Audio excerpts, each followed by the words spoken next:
Sorcerer's Stone, the first movie, or in the UK it's called the Philosopher's Stone, but here in the US it's called Sorcerer's Stone. But yeah, what were your thoughts on the first movie, the Sorcerer's Stone? A good introduction to everything, all the characters. I particularly loved Hermione's character just because I'm more like her, but it was a good introduction just to say like who all the people were, plus leaving the audience wanting more, like kind of like, okay, let me question who is this person, who is this person. All the main characters were introduced. I thought the storyline was great just because it showed the innocence of the kids, but also the mischievous side of the kids and how they're learning to use magic and things like that. So I just thought it was a really good introduction, and to the teachers as well. The teachers were, it was a great, I think it was just a good overall first movie. It doesn't leave you wondering, okay, who is that person? Why are they there? It really just answers all those questions, and it kind of just leaves their storyline up for interpretation. Yeah, what was good about the first movie is that by that point, the first 4 books have already been published, so they kind of already knew that they're going to be making more movies. I guess the only biggest gamble was if this first movie like failed, then it's just like, oh shoot, how are we going to do this for 6 more movies? Well, they didn't know they're going to make 8 movies. But it was definitely a huge gamble, but it was a huge payoff for sure, just because it had a huge fan base with the books, so they kind of already knew we're going to succeed with the film series and everything. And I agree, I really loved the first movie. It was a great introduction to the world and the characters and the story, and I think Ron's my favorite character. He was always my favorite character in the books, and then in the movies I thought Rupert Grint did a good job as well, so thumbs up for Sorcerer's Stone.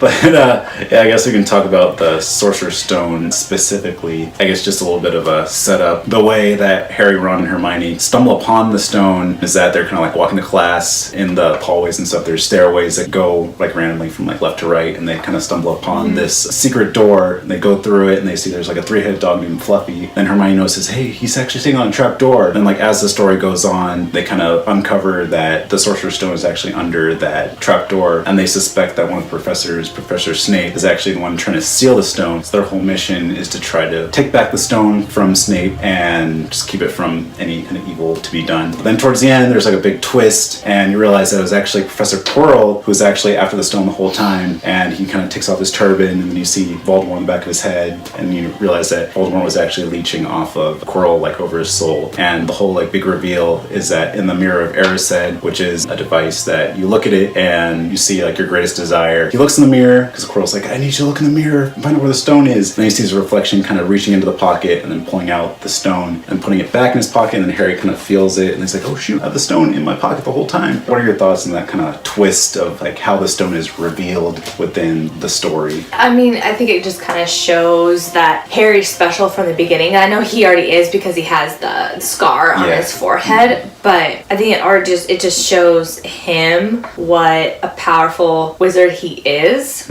Plus, I think it kind of tells people, okay, he could be the one. Obviously, they read the books and they know, like, obviously, like, the whole thing is about Harry Potter and, like, things like that. But I think people get the idea that he's super important, and I think he starts to realize it too. Maybe he's the one that has to do all this stuff, and he's, like, the chosen one or whatever. I know they get to that in other movies, but that's what I kind of feel like when it just appears to him, because stuff just keeps appearing to him. So it kind of just shows people trust him to do something, or he's the one that's supposed to do something.